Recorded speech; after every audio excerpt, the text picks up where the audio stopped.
I just feel like without talking about the sheep for a minute, we don't appreciate what he means when he says, I am the shepherd.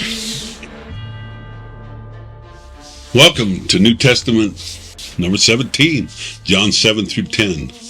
If any man thirst, let him come unto me and drink. He that believeth on me, as the scriptures have said, out of his belly shall flow rivers of living water. And that moves us into chapter 10. And this is going to be the final I am statement in these chapters at Tabernacles. And it's going to be about the shepherd. And so notice that this is the same period of time, and we're in chapter 10, and now Jesus is going to address what they are doing. They just cast him out. And Jesus is not going to be pleased about this, and he is going to have something to say about the shepherds. Verily, verily, I say unto you, he that entereth not by the door into the sheepfold, but climbeth up some other way, is a thief and a robber. Now understand this in the context of the atonement. Understand that Jesus knew where he was walking to. He knew he was walking to the cross. He knew what the Father had asked him to do. So you remember that Satan wanted to do it another way. He kept trying to get Jesus to do it another way in the temptations. And Jesus says, no, this is the atonement. This is the way. It has to go. Jesus says, anybody that tries to do it any other way is a thief and a robber. Wait, who are the thieves and the robbers in the parable of the Good Samaritan? It's Satan. It's Satan trying to do it another way. Right. And Jesus says, but he that entereth in by the door is the shepherd of the sheep. He's going to do it the atonement way, the way the Father commanded him. To him the porter openeth. Now, have the porters been opening to the shepherd, or have they been casting out the sheep? And the sheep hear his voice, and he calleth his own sheep by name, and leadeth them out. And when he poureth forth his own sheep, he goeth before them, and the sheep follow him, because they know his voice. This is very real. Sheep really do know the voice of the shepherd, and they won't follow anybody else. And a stranger will they not follow, but they will flee from him, for they know the voice of strangers. And this spoke Jesus in parable, but they didn't get it. They should have got it, because Jesus is actually quoting Deuteronomy. We don't get that part. So maybe we don't get it either. Jesus then says, I am the door of the sheep. All that ever came before me trying to do it another way were thieves and robbers. But the sheep did not hear them. I am the door. If any man enter in, he shall be saved, and shall go in and out and find pasture. And that's where they should have known where this was coming from.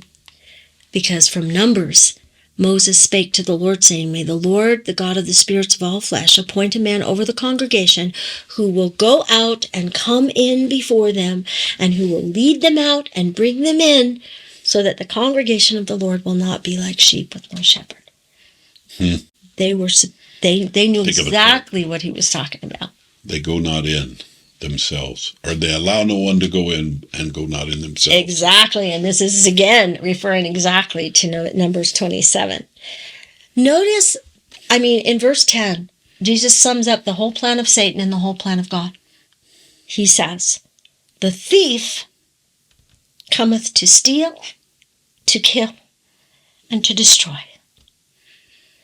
But I am come that they might have life, and that they might have it more abundantly. That's the gospel in one verse. All right. Remember I told you that they sing the Hallel. The Hallel, Psalms 113 to 118. Jesus is claiming to be the door. And this is the hymn that they just finished singing.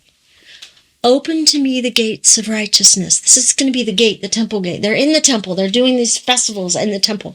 Open to me the gates of righteousness, and I will go through them, and I will praise the Lord. This is the gate of the Lord, through which the righteous shall enter. I will praise you, for you have answered me, and have become my salvation. Salvation is Yeshua. It is the name of Jesus. And then the stone which the builders rejected is become the chief cornerstone. They're singing this every year. Jesus is going to talk to them about it, but also remember that in the Book of Mormon, that's the whole question that brings Zenos's allegory and the whole parable of the olive tree in Jacob chapter 5. Is Jacob asks them, they say to Jacob, well, how can the stone that the builders rejected become the chief cornerstone? And Jacob says, I'll show you how. And he quotes Zenos's allegory, and he talks about the olive tree and the branches, the Israel that gets scattered, and then the Gentiles get grafted in, and then the Israelites come back, and the branches that reject him get burned, and then there's the millennium. And the whole parable, the whole thing is right there in answer to the question, how can the stone which the builders rejected become the chief cornerstone? Jesus says in 2 Nephi 9, I am the keeper of the gate. It's the Holy One of Israel, and he employs no servant there. And we're going to end with just a few things about sheep. Okay, because we're talking about the shepherd, we're talking about the fold, and I love Isaiah 53 that says, all we like sheep have gone astray. So what is this about the shepherd and the sheep? Most of us in our Western culture, we don't understand sheep, so we don't know really what he's talking about. So we need to learn a few things about sheep. I actually have a whole presentation on this. It's really fun. It's from the book All We Like Sheep by Marilyn Peoples, and she goes through like 10 qualities of sheep. But the one I want to focus on is that the I am is constant. He's eternal, and that he is always watching over us, because sheep, we, like sheep, are dumb. Speak for yourself. No. Shepherds know this. Sheep are really dumb. Sheep need full-time supervision. So we're talking about the Feast of Tabernacles here, while we're talking about gathering the sheep. Oh my gosh, the batteries are getting low. All right, in the book by Marilyn Peoples, she brings out the fact that sheep are the only ones that the shepherd has to watch over them all the time. Cows can be let out to pasture and basically do their own thing. Fish swim around. They don't have to be watched all the time. But sheep have to be watched constantly because they get into trouble. He said, I am the good shepherd. The good shepherd giveth his life for the sheep. Remember? We're going to do it God's way, the atonement way. We're not going to be the thief and the robber. We're going to do this the way. We're going to lead them. We're going to lead them, yes. He that is a hireling and not the shepherd, whose own sheep are not, seeth the wolf coming, and he leaveth the sheep, and he fleeth. And the wolf catcheth the sheep, and scattereth them. That way it's not going to work. There's only one way to save the sheep. I am the good shepherd, and I know my sheep, and I lay down my life for the sheep. Notice how many of the prophets in the Old Testament were shepherds. Read them off. Abel, Abraham, Isaac, Jacob, sons of Israel, Joseph, Moses, and David. They're all shepherds. All the types are shepherds. The Hebrew word for shepherd comes from a word meaning friend. That's beautiful. All right. Have you ever wondered why Jesus called himself the door? A man once observed a Bedouin sleeping at the close of the day, shepherd at the close of the day, leading his sheep into a rock enclosure. He was impressed with the shepherd's concern for the safety of the sheep, and he noticed that there was no door in the enclosure. When he was asked about the door, the shepherd replied, I sleep in the doorway. I myself am the door. None of the sheep go out unless they pass by me, and no wolves can enter unless they go through me. Yeah. Now, this is in Ezekiel 34. And this is kind of, we're going to direct it to what they're doing to the sheep right now when they just cast the blind men out, but also in the last days, because this is the last days prophecy. Thus saith the Lord, behold, I am against the shepherds, and I will demand my sheep from them, and make them cease from feeding the sheep, so the shepherds will not feed themselves anymore, but I will deliver my flock from their mouth. Remember, in the end time, the New World Order, it's all about, we're going to save the planet. We're going to save the sheep. I will deliver my flock from their mouth so that they will not be food for them, and I will feed my flock, and I will lead them to rest, declares the Lord God. I will seek the lost, bring back the scattered, bind up the broken, and strengthen the sick. That's Isaiah 61. But the fat and the strong I will destroy, and I will feed them with judgment. So that's your end time shepherd prophecy. Therefore doth my Father love me, because I lay down my life, that I might take it again. And I love this in John 10. No man taketh it from me. I lay it down of myself. I have power to lay it down, and I have power to take it again. This is the commandment I received of my Father. That's beautiful. So he's so clear in so many ways. So the shepherds, you already said this. Did you know that sheep can't be driven? Well, actually, they have to be led. Well, I wouldn't say can't, but it's very disorderly. Sheep have a natural tendency to follow a leader. Attempts to drive them cause them to scatter.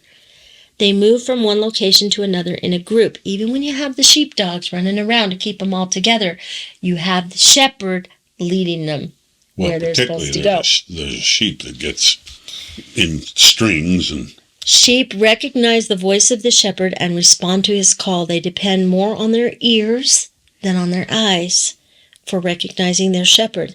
It is important that they spend time with their shepherd to become familiar with his voice. Familiarity breeds confidence in the shepherd. I hope you guys are doing the parallels, because we're the sheep. And Jesus is the shepherd. We need full-time supervision because we're afraid to drink the running water, the living water. Sheep are afraid of running water. Still water sometimes can be stagnant and harmful. Sheep are not even aware of their need for water. Like, they don't say, I'm thirsty. They are often found grazing beside the water with early signs of dehydration. The world today, right? Or how about scriptures sitting on the table, living water, and here we are grazing with signs of dehydration. He's the living water. Another reason for the shepherd to honor his commitment. And Jesus did commit to be our shepherd, that he will provide full-time supervision. He's always there. An experienced shepherd is aware that the sheep must be led to safe water. He must watch each animal to make sure that it drinks. Often he uses his crook of his shepherd's staff to help them to drink the water. Sheep aren't conscious of their dependence on the shepherd.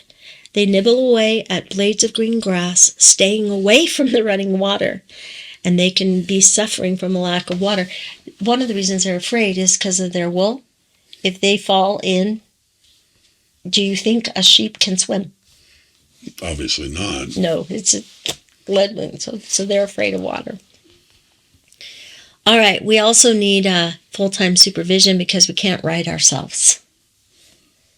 I love this one. You want me to get the shepherd? He's in trouble. And this is a real picture. When sheep fall and roll over on their spine, they don't have the ability to get up. All their kicking and bleeding doesn't help. That's a little bit incriminating. I know, right? All we like sheep, right? While they're on their back, they can't follow the shepherd even though they hear his voice. They become isolated from the flock, and they are easy prey for their enemies. They suffer from being in this position. Sheep can't help each other get back on their feet. A dog could do it, but maybe the dog could push the sheep over. I don't know, but they can't do it by themselves. Only the shepherd can help. Notice the wise sheep asking if he wanted to get the shepherd. The shepherd must keep an eye on the sheep to make sure that they stay on their feet. A knowledgeable shepherd is aware of the need to keep the sheep in the fold and of their absolute dependence on him to stay on their feet. He must be in hearing range to hear their cries and respond. In order for the shepherd to effectively lead, the sheep must be in a position to follow. And so, as we end this incredible lesson in John chapter 7 through 10, notice what the last verses say in chapter 10. There was a division, therefore, again among the Jews. And many of them said, He hath the devil, and he is mad. Why hear ye him? They certainly didn't get the parables. No. And the others said, These are not the words of him that has a devil. Can a devil open the eyes of the blind? And that leaves us to make the choice. Will we follow the shepherd, or will we stay blind? This is a prophecy in Isaiah that we'll end with. Arise and shine. Your light has dawned. The glory of Jehovah has risen upon you. Although darkness covers the earth and thick mist the peoples, upon you Jehovah will shine. Over you his glory will be visible. Nations will come to your light, the kings to the brightness of your dawn. Lift up your eyes and look about you. They have assembled to come to you. Your sons shall arrive from afar, and your daughters shall return to your side. Welcome to the Feast of Tabernacles. Thank you, and pray that you will hear the voice of the shepherd. All of us. All of us. Pray that I will hear it. Anyway, God bless. Till next time. See you next time.